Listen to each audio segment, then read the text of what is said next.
I will prepare today my thoughts about how to do that, with everything what India has on offer, which is so much technology talent, so many great fintech companies, and also very helpful government and very large banks and leading financial institutions. So on this slide, you see an overview on our ecosystem vision. So when we started out at the center with the core, which we believe are the entrepreneurs. It's really the fintech founders, the fintech entrepreneurs. These are the ones we need to help initially to get off the ground, start their fintech businesses. In order to do that, we need investors. So that's our inner circle, the fintech investor network, where we support fintech founders to grow with the best capital, and we call it smart capital. Then our second circle is about the people around those founding teams who can help them become successful. This includes, of course, corporate clients, so the corporate network of banks, of asset managers, insurance companies, private wealth management organizations, private banks. So all these corporate clients for B2B companies, but equally the partners, law firms, marketing companies, headhunters, software development teams to outsource development. So this is also very important to speed up the route to market. And then we have got, our experts in our FinTech book series, which are our editors, our co-authors, more than 500 experts overall, which again help our founders to grow. And then the next key thing is to publicize what is being done successfully. So we have built up overall, it's more than 200,000 people whom we reach out on a daily basis on Twitter, on LinkedIn, on Instagram, via our database, via events, conferences, and publications. So this is really important to reach and share the success of fintech companies so that people know about those new names, because some of those companies become big success stories very quickly. On this page, you see our stakeholders, founders, and investors, a little bit in more detail. So our founding companies come from all ranges of fintech. That's very important to keep in mind, that the stakeholders in the fintech sector are diverse. So they might be, in terms of business model, they might be business to consumer, they might be business to business, they might be platform-based business model, or there might be businesses selling to the government, selling to your regulator. So these are more reg tech, legal tech companies. So all of it is part of fintech. And of course, we have got fintech companies in the retail banking sector. We've got them in the corporate banking, investment banking sector, in the private banking sector. Equally, we've got fintech companies now who bridge into other sectors, such as the telecom sector, for example. That's Länderweise in this example. So we see very interesting developments where fintech not only supports the fintech sector, but it supports, the wider economy, in fact. And that's key. And of course, what is important when a fintech founder founds his or her company, at some stage, many of founders would like to exit. So in order to make this ecosystem successful, there must be exit partners, basically, which means acquirers. Who will acquire the fintech company at some stage? It might be 7 years in the future. Sometimes it never happens, sometimes it happens earlier. But this is one way of rewarding the founders for taking all this risk, working not 40 hours a week, but probably 80 hours a week, for many, many years, and then getting rewarded with a nice exit, which then allows them to reinvest in the fintech sector as investors potentially. So these are 3 exits which we have achieved for our portfolio companies. And the interesting thing is that the first one, for example, Compare the Market, is an aggregator of finance solutions in the UK. So you could call it a fintech company itself. So a very large fintech company acquired a small fintech startup, Bean. And of course, Santander, we know, is a large bank, global bank, acquired a fintech company, and Legal & General, a large pension fund asset manager, acquired another fintech company based on the asset management sector and pension sector. So we see lots of activities here, and that's very important for founders to know that financing will not dry out on the journey to grow the business, and there might be exit opportunities at the end. So if I move now to the next stakeholder group, these are experts. There are lots of finance, lots of technology experts in India. And what we have done, at FinTech Circle, we tried to document their knowledge in our series of books. And these books, are the FinTech book series. They're crowdsourced. And we also, the latest book we published is FinTech for Dummies. They're all published by Wiley. But it's very important to have experts who guide fintech startups as mentors, as advisors. They might join the boards, and those experts help again, because it's not easy to spend the money wisely, which often startups get. In order to spend it in a wise way, you need to have experts advising you as well. So to get the expert community helping fintech companies growing up is really an important stakeholder group. Another one are corporate stakeholders. I mentioned here 2 accelerators and incubators, and then 3 financial institutions. So we are working in the UK, for example, with Accenture.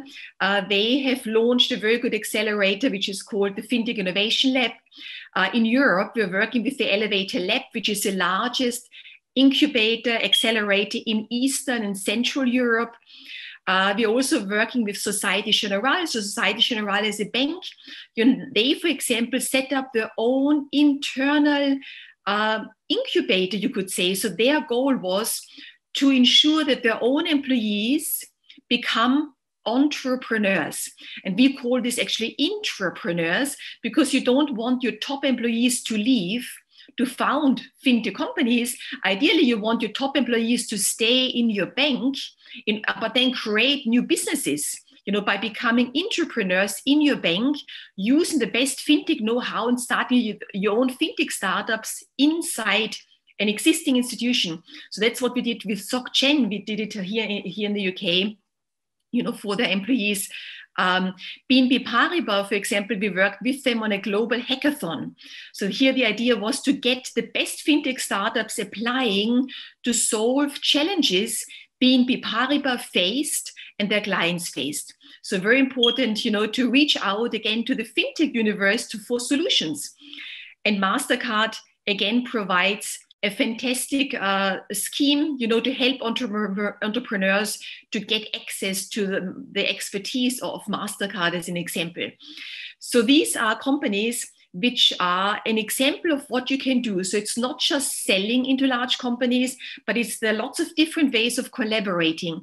And so these corporate stakeholders are key, and they play a very important role to fund as well to some extent, and to help to get the fintech sector coming together. The next stakeholder group, very importantly, is the government, our universities, and the media. So when I think about the government, the government has got a huge role to play to create a conducive environment for the fintech sector to flourish. And there are various ways of doing that. In the UK, for example, our UK government has launched, many years ago already, tax regimes which encourage early stage investors to invest in fintech startups. And that's important because as an early stage investor, if you invest in 10 startups, you probably lose your money in 5 startups. Then 2 or 3, we often call the living dead, because if you're a minority investor, you don't get your money out. So there are only 1 or 2 out of 10 who need to be the super performers to really pay for your whole portfolio. And what this means is that you take lots of risk. And in the UK, for example, there are tax regimes which help investors at early stage to reduce the risk by giving them an income tax relief of the money they invest in startups. And this is significant. This is about 30 to 50% of the money angel investors invest into fintech startups, they get back as income tax relief. So a very important scheme, for example. And also government challenges, awards. I am a mentor, a judge at Nesta, which is a government open banking challenge to facilitate the PSD2 implementation, which is a European law to support open banking. And again, there were nice cash awards, for the best fintech companies who won this program. The second key stakeholder are universities. Universities, of course, they provide the talent pool. They educate the students, the employees of tomorrow, the founders of tomorrow, that the research on AI, on machine learning is really being dedicated to in studies. So nowadays, when you study finance or business, and you don't study FinTech, you're losing out. So as a university, most universities nowadays globally offer FinTech modules in their courses to prepare the students. And last but not least, on this page is press and media. That's another key stakeholder. I remember, when I'm Austrian initially, so 20 plus years ago, when I finished my university, most of my colleagues, basically the best students, in Vienna, we wanted to join large companies. We did not want to become entrepreneurs because at that time, entrepreneurship was seen as what people would do who don't get jobs. Then it was not seen as your first choice for the best students. The best students wanted to become consultants or they wanted to become investment bankers, but not startup founders. Today, the system has changed completely. We see often the best students, from Oxford and Cambridge and top universities worldwide, they want to become a startup founder and not join a large company. And this shift is partly due to the press and the media because they celebrate the success stories of founders who became multimillionaires, after lots of hard work, but they celebrate, and really talk about what you can do, and how does entrepreneurship work. So they play a key role in the whole ecosystem as well. And so I wanted to share with you a few lessons for the last few minutes of my presentation. The first lesson is that the key of startups, the big advantage startups face is that they are fast, that they are very agile, that they can move quickly. They can change their decisions, they can change the whole focus of the business within 1 week. So this is their key advantage.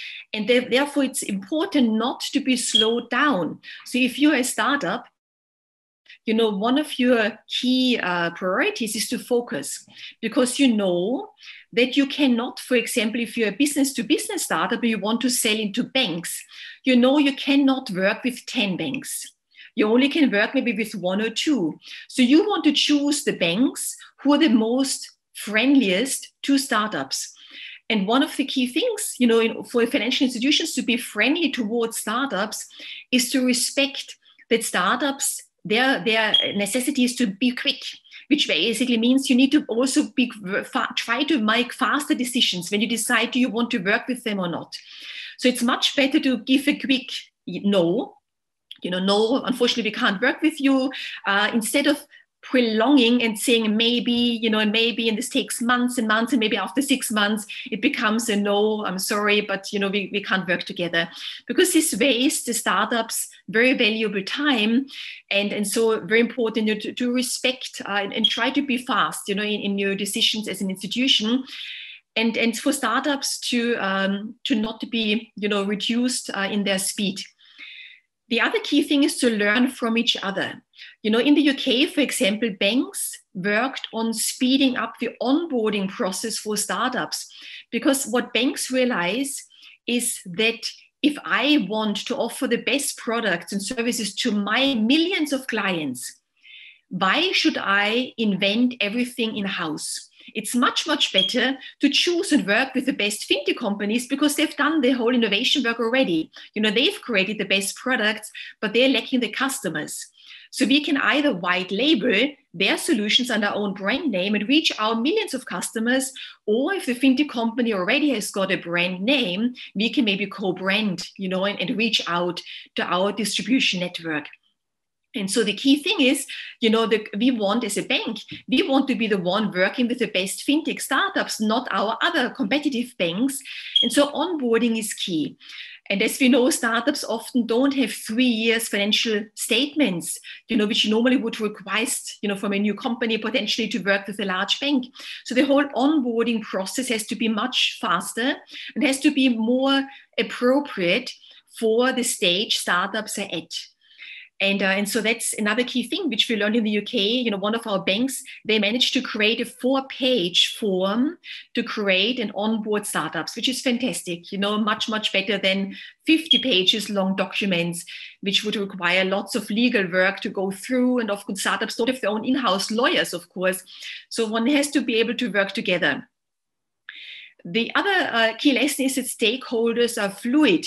So some of the startups grow very quickly. So I've worked with a bank in the UK who rejected a startup as a client. They wanted to open a bank account, and they didn't allow the startup to open a bank account. And now this company is worth more than 1 billion in valuation. And now the company doesn't want to work anymore with the bank. So this is an example. Don't underestimate the speed. Really, startups are fluid, and you can very quickly become profitable. And large scale-ups might then become acquiring of small startups as well. And very important last point, of course, don't underestimate the competitive threat from global tech giants, because global tech giants are all moving in. We're talking about the US tech giants, we're talking about the Chinese tech giants. Everybody moves into the financial services space, offers products already. So any financial institution needs to be prepared, needs to invest in technology to really stay competitive. And so for large players, our final advice, and my final advice is, one should give before you take, which basically invest, become a good stakeholder in this ecosystem so that you're a trusted partner to fintech companies. The rewards will be great, because the rewards will be then that your institution will become a successful player long term. And so these are my key points, which I wanted to share with you. And I'm very happy to answer any questions, and of course to continue now with our Q&A session. So I hand back to our moderator. Thank you, Susanne. This is a wonderful keynote address which you have given. And actually you have laid down the foundation of the, the religion of the stakeholders when you said that they give before they take from the support from the growing system. You have to support the system to grow first. You have to nurture them. And that is the basically role of the stakeholders. Whether it is a corporate stakeholder, or it is a mentor stakeholder, or it is a government, universities, or media, everybody have to contribute and actually contribute for the growth of the startup ecosystem. And we have to validate their efforts. We have to give them the tax relief from the government side, as you said. And we have to, recognize by giving them awards. We have to organize the open banking challenges, as you said. So all these efforts is the contribution of the stakeholders for nurturing the ecosystem of the fintech startups. You're absolutely right that unless we will nurture the new skills in our university academia, it will be very difficult for the fintech people to hire the manpower. And the manpower is the key for the growth of any sector in the world, be it IT sector or it is a fintech sector. And another good thing of your keynote address is that we should celebrate the founders' success. We should celebrate them, we should award them, and we should make the entrepreneurship fashionable. That is something which, unless the young generation will not join the entrepreneurship movement, probably the innovation will stop. They should be encouraged at the university level for coming for the innovation and filing their own IPRs. These were the highlights of your keynote, and it was a wonderful, ma'am. I would like to come back to my few of the questions which I have, tried to frame. And though you had such a long career and such a long achievements, list of the achievements, and you have really worked hard to create the fintech circle. It's a largest global fintech ecosystem globally, where you are having more than 200,000, the connections with the fintech startups and fintech leaders. So my first question will be how you are able to do this, how you are able to create this ecosystem in last several years of your engaging with the startup ecosystem? Yes, thank you very much. That's a great question. And I think one of the key things, how we created this ecosystem is we're having certain values. And I think you mentioned certain values. One of those values is respect for each other, because often people, and I've been a banker, for 15 years. So I come from the financial service sector myself. And as a banker, often you look down at small companies. And this is wrong, obviously. So what we said at FinTech Circle, we don't want this at all. We want to look at people at the same eye level. We want to respect and work with FinTech startups, with investors, with financial institutions who respect each other and appreciate what each stakeholder brings to the table as an equal partner.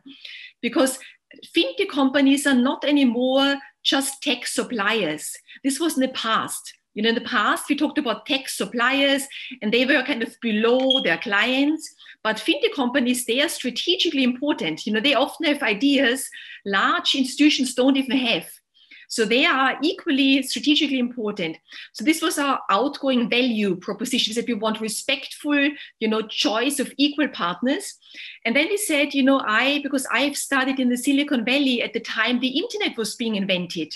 And I realized at that time that, the internet, of course, changed our lives. But in 2015, when I founded, in 2014, when I founded FinTech Circle, we saw the first fintech startups, being here in the UK looking to raise money.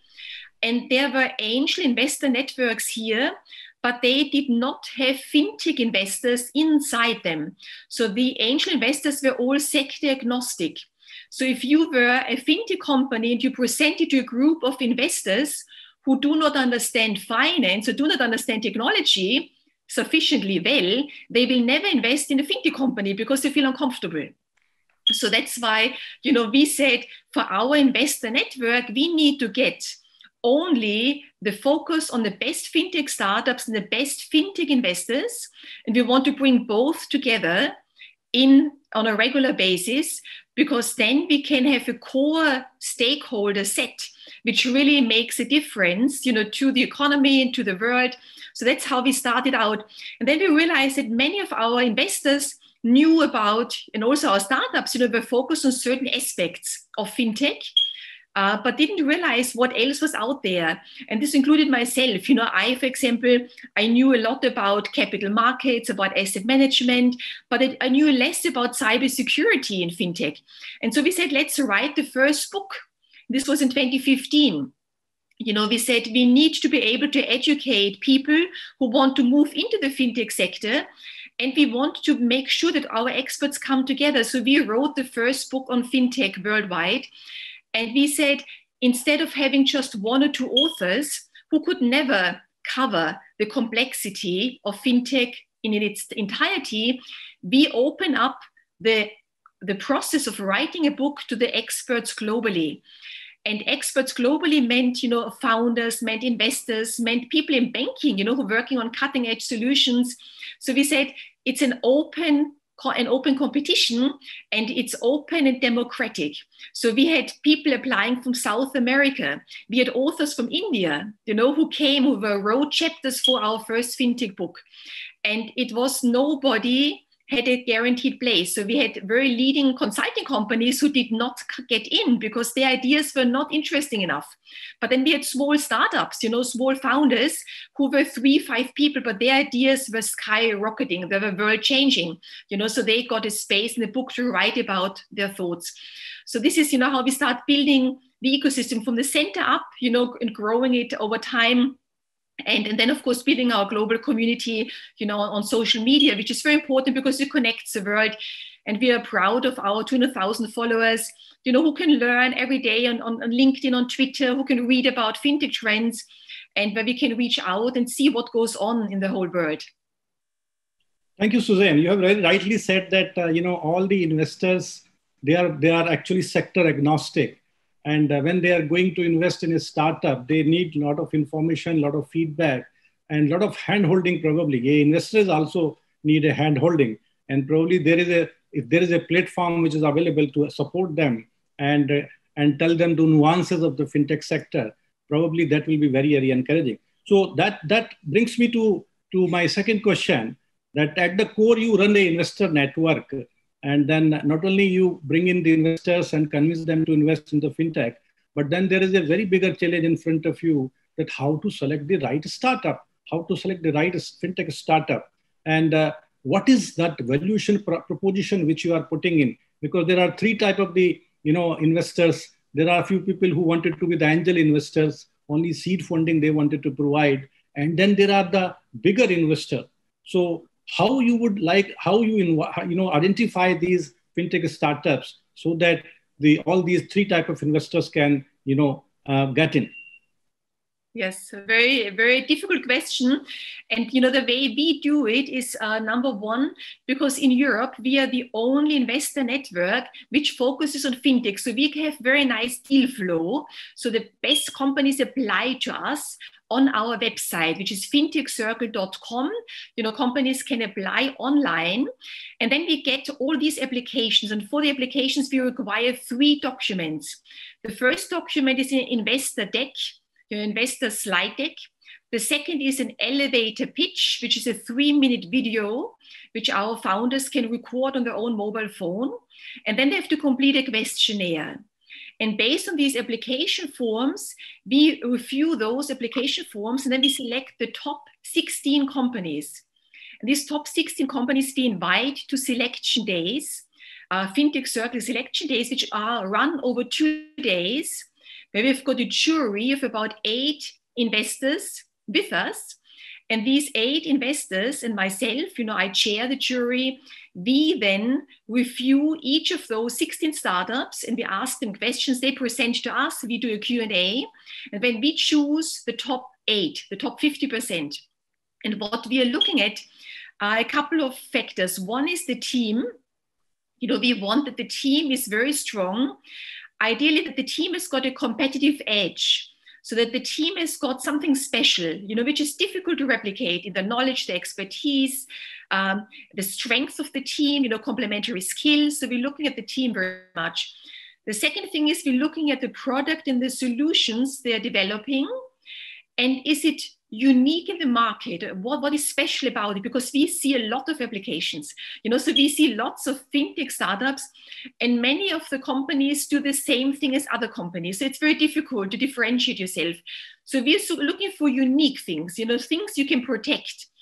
Sometimes with just being quick, fast to the market, sometimes with intellectual property.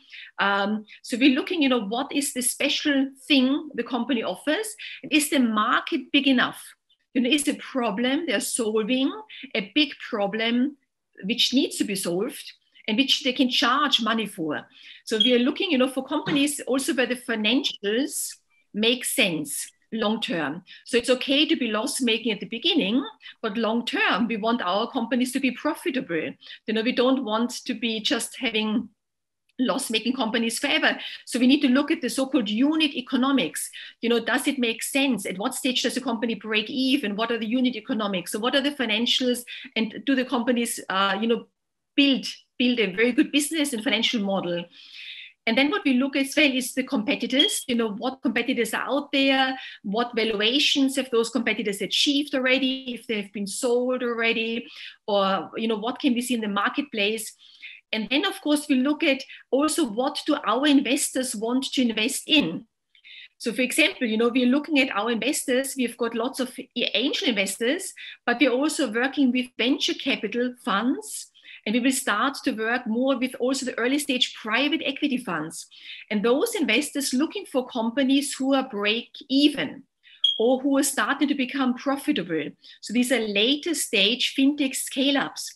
So for example, last week at our selection days, for the first time, we chose not only 4 startups, but also 4 scale-ups who are either profitable already and just need the money now to scale up. They are valued, of course, much higher than the startups, but it's less risk. For an investor who maybe might be more risk averse, if you invest later and the company has a proven business model and just needs money now to grow and scale up, and this is interesting investment opportunities as well. Yeah, I mean, great. I mean, as you said that, it is very important to see the team and the amount of the product which they are developing and who are the, and then you have said lastly that the investors actually interest is supreme. He should be able to understand that there is a scalability and there is a revenue which is flowing in and the startup have all the potential to grow.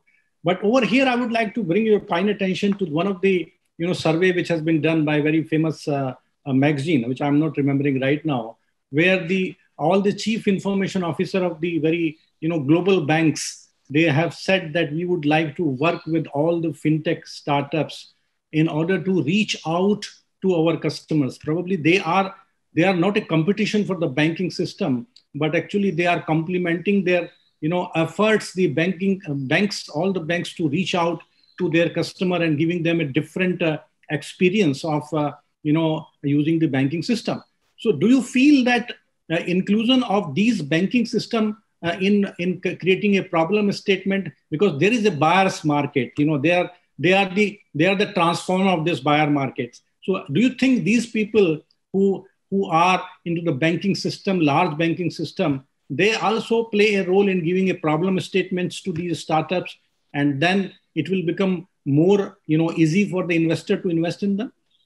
Yes, very much so. I believe in that very much. I think the large, banking systems play a key role to acknowledge that startups in reality are not the competition, they are partners, because the competition are the tech giants.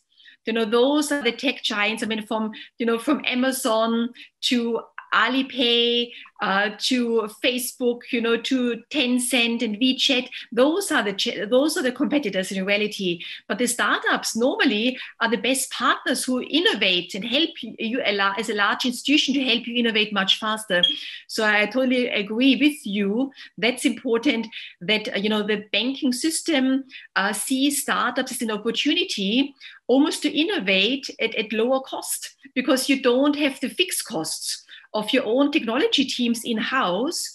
And, I've worked for lots of banks before, and lots of technology investment in-house was not successful. It had to be written off after a few years because what had been developed in-house was not successful. Nowadays, you don't have to develop everything in-house. You just buy in what you need and what you know will be successful. So you've got a much better, from an investment point of view, as a large financial institution, it's a much better choices you've got available now, to work with fintech companies who can help. And I think also consulting companies have got a key role to play, because there are banks who don't or feel maybe worried to have contractual arrangements with too many small startups because they can't handle it from an operational or the administration or procurement point of view. But they don't mind to have a large consulting company with whom they're working with anyway. And then these consulting companies work with all the startups and bring all the startups on their platform. Then they sell the platform, to the banks. We see that, more and more. And we, for example, an example I can give you is in operations, often these platforms are called digital workers. And digital workers is, where banks work with consulting companies who then provide a platform to automate operational activities, to automate them, to make them more effective and less costly is key thing. So the cost benefit is here key. And of course, to reduce headcount, in the bank as a result. But the key thing is here that these consulting companies provide these operational efficiency solutions via these digital workers. And normally those consulting companies work with lots of fintech startups, which they plug in. It's like plug and play. The ones which make best sense. And so for the bank, they only have to have one contract to sign, which is the consultancy agreement, but then all the startups come under the umbrella of the consultants. So that's also a key model which we see, happening and working very well. Thank you, Susanne. So we are also inspired, as I told you, that the fintech journey have already started in India, and there is a disruption which is already happening. And there are some 2,174 companies which are working in different domain in India. And if I say cumulative last 3 years investment, $70 billion have been invested in fintech company in India. So this is this is the objective of this whole program of the FinBlue, which we call FinBlue, a Center of Excellence in Fintech. which the government of India have set up at Chennai. And we call it FinBlue because Fin stands for finance and blue, blue shows the unabated and unrestricted growth like sky. So we have given the name FinBlue over here. And we started this journey in a very methodical way. And we sat together with all the stakeholders and we organized a design thinking workshop. And our chief mentor is from the industry, who is a very biggest proponent of the design thinking model. And we have come out with 6 pillars. And I'm very happy to tell you that they are perfectly in sync with the whatever the ecosystem which you have explained in your keynote address. The first pillar is the understanding buyer's needs. What does the buyer want? What is the requirement? So we should, and when we understand the buyer need, that is automatically have become the opportunity for a fintech. The another pillar which we have identified is the international partnership. We have to understand the best practices which is being followed by in the world, and we are looking for the international partnership. Funding framework. We wanted to create a funding framework that what are those 5 questions which an investor will ask to the startup guy, and what are those 5 things they should have in them before going to pitch against the investor. So we try to develop that framework which can help the fintech startup before going to an investor. And then we also think that when people are developing fintech product, there should be some benchmarking mechanism should be there. So we are thinking that FinBlue, we will start developing a benchmarking model, and we are looking for a partnership into this at the international level, where people can help us in developing the 1,000-point criteria for evaluating a product, a fintech product. And we can benchmark and we can tell when they are going out from this program that this product is of that level. And that will definitely help them, being, accommodated by their buyers, by the bankers, or by any institution, financial institution in the world. Last is the policy and the technology framework, which need to be in place because there is a lot of regulatory compliance which is required by these fintech companies, because the entire financial institution is very, very highly regulated. And it is very hard for them to test their products. And we are trying to create an ecosystem for them by setting up a sandbox over here, where a lot of APIs are being being formed, and where a lot of tools are being given to them so that they can test their products online. And last but not the least, the monitoring framework and the training framework. So all these 6 pillars have been identified by STPI. And as you know, that second pillar says international partnership. So I'm looking towards Susanne for international partnership with you. And we would like to understand from you that how you can support us, how you can join FinBlue initiative for the FinTech Center of Excellence. Definitely will be an honor to work with you, and FinBlue in an international partnership and create a fintech bridge, between India and the UK, where we can help fintech companies from India to go global, to access global investors, to sell their products, services globally, to be globally well known. And so in concrete terms, what we could do would be, on one side is our membership. FinTech Circle has got a membership for startups. And what we should do, probably we have to talk about this, is would be to give your members a preferred access to our membership, at reduced costs, so that your members can become global members in FinTech Circle. We can help promote them, to make sure that they are known, not just in India, but outside of India as well. And we can put them on the global stage. I think this would be great, because I think there's so much Indian know-how which we don't know about it in the West, here in London. And so this would be a great starting point, to become members of FinTech Circle membership. The other thing would be, like you said, the best fintech companies which graduate your FinBlue programs and who would like to scale up globally, we could help them find investors, help them maybe connect to venture capital funds, to private equity funds at a later stage, so depending on which stage they're at, but to help them on the fundraising journey as well. And also help them, when they come to London to sell here, to connect with our contacts. because we are based in London. And I live in London since 22 years already. And so we know most banks, we know lots of buyers, we have got lots of good contacts here.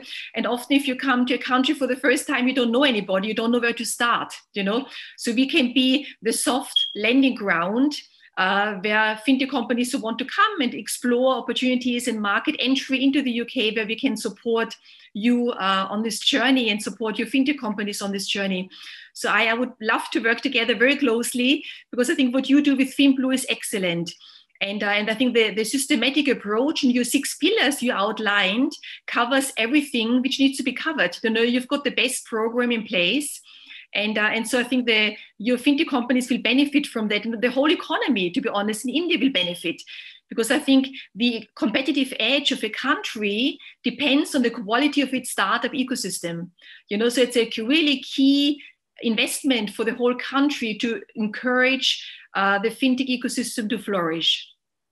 Thank you, Susanne. I think you have very nicely laid down the foundation of the relationship between the FinTech Circle and the FinBlue. We are actually, making our best to create an environment for the FinTech ecosystem in our country, and the required infrastructure is in place. Sandbox, we are launching, we have already launched in this event. And we want to see that how, even the FinTech startups in UK would like to test their products on a scale. India is the place where we can provide the scale. And if they are having B2C, applications, probably that India is the breeding ground for such type of applications. And B2B and B2C, we are having a perfect platform laid down over here. The sudden growth in this digital adoption rate in last 1 year, which has gone as high as 87% in India. I think we will be a leading force as far as the FinTech is concerned. And we, through your platform, we would like to invite your members also to become the part of our ecosystem. And I see a great opportunity and great synergy between FinTech Circle and FinBlue. I'm very grateful that you have accepted our invitation and joined this FinTech session. Thank you very much, ma'am. Thank you very much. It was a pleasure talking to you. Thank you.